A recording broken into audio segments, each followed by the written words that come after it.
Hey everyone, in this video I'm going to give you my thoughts about the Kia Cerato, which I'm driving right now, and I'm going to go over whether I think it might be a decent option if you're looking for a relatively inexpensive car for inner city driving.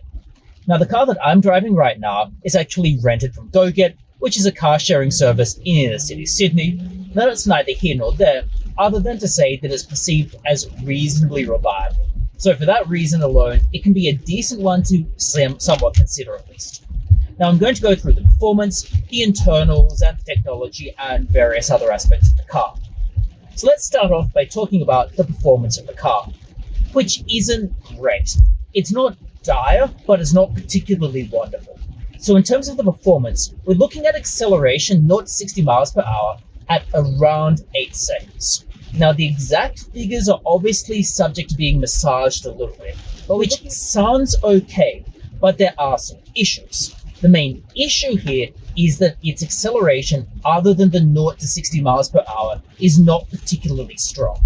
In particular, we're looking at acceleration that is quite laborious, up hills, or if you're actually moving along, i.e. the acceleration at the top range is not particularly good.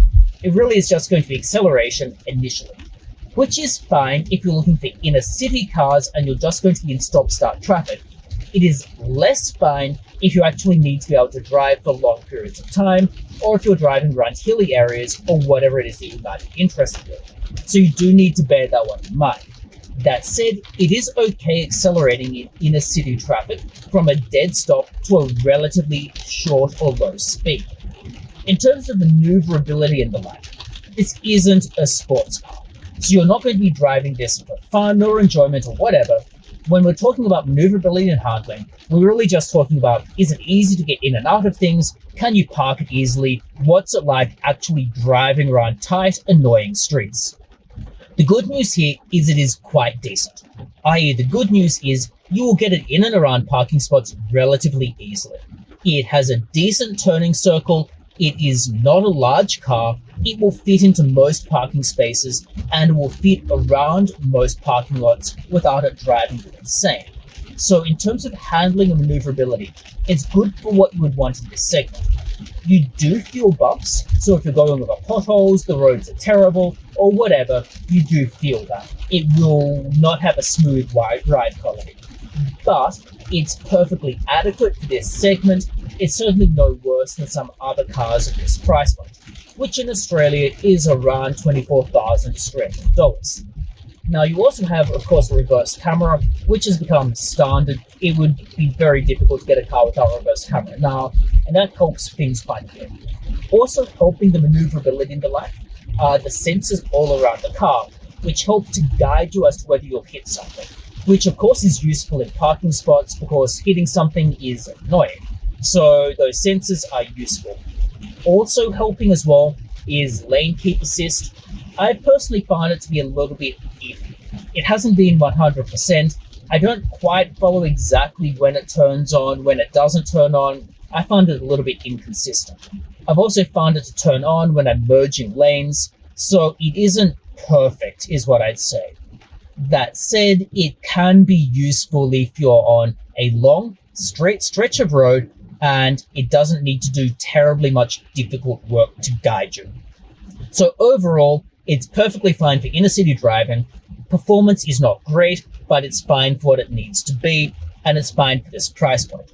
It's definitely a bit better to my mind than the Kia Picanto, which is a step below this in Kia's lineup, and certainly better than some other things like the Yaris, which again is cheaper of course, but might be something that some people considering this might be cross-shopping. The next thing that one might want to consider is perhaps things like, say, comfort and the like. Now, in terms of comfort, it is a reasonably pleasant car. I've been sitting here driving this for a little while now. The quality is not astounding, but it's certainly not terrible. The seats are comfortable, even though they're not especially spectacular or special. The qualities are what you would expect from this price point. Nothing is especially nice, but it's not like things are especially terrible either. There are lots of hard surfaces, there are lots of materials that are plasticky, but it's better quality plastic than you might expect. So some of the plastic has that piano black, so that really shiny black, which makes it look a little bit nicer than it has, I guess, a statement to be at this price point. However, many of the other materials are just hard plastics, so it's not like it's going to be brilliant. The steering wheel is better than most at this price point in that it has sort of nice cushioning on it. It's more comfortable than, say, the Kia Picanto, so that's also a plus. So basically, internal quality is better than many other cars. Internal legroom and comfort is perfectly fine in the front. It's a little bit cramped in the back. This is a small car. It's not large, so people will be cramped at the back, but it will be better than like the Kia Picanto, where people are really cramped at the back. So again, maybe not the most comfortable car in the world, but certainly it is doable over long distances, and you won't feel like it's absolutely terrible. So overall, interior quality and comfort is fine. It's not astounding, but it's perfectly adequate for this price point. Now, if we're thinking about things like technology is another area where it's gotten quite competitive in this market segment. All of the cars are basically competing to introduce enough technology at this price point to be competitive. So with the Kia Cerato, there's quite a few things that are nice. The main nice things come in two major areas. One, the screen, and then two, some of the driving technology. So focusing first on the screen, which is the first high point. It's a large screen at around 8 inches, it's touch sensitive, it's reasonably responsive, and it has a lot of features that you would want. It doesn't have many unusual features or weird quirks or the like, but it has things that are useful. So in terms of things that are useful, like I said, it's touchscreen, it has Bluetooth connectivity, which works reasonably well. I haven't had any issues connecting my phone to it. It also has Android Auto and Apple CarPlay, which will need to connect via a cable, but still works reasonably well. So basically the core pieces of technology you would expect from a system like this are there. It also has reverse cameras built into that, which are reasonably high resolution. Again, maybe not the best in the world, but certainly decent enough resolution to be fine. Now, those are the main things that are in this system.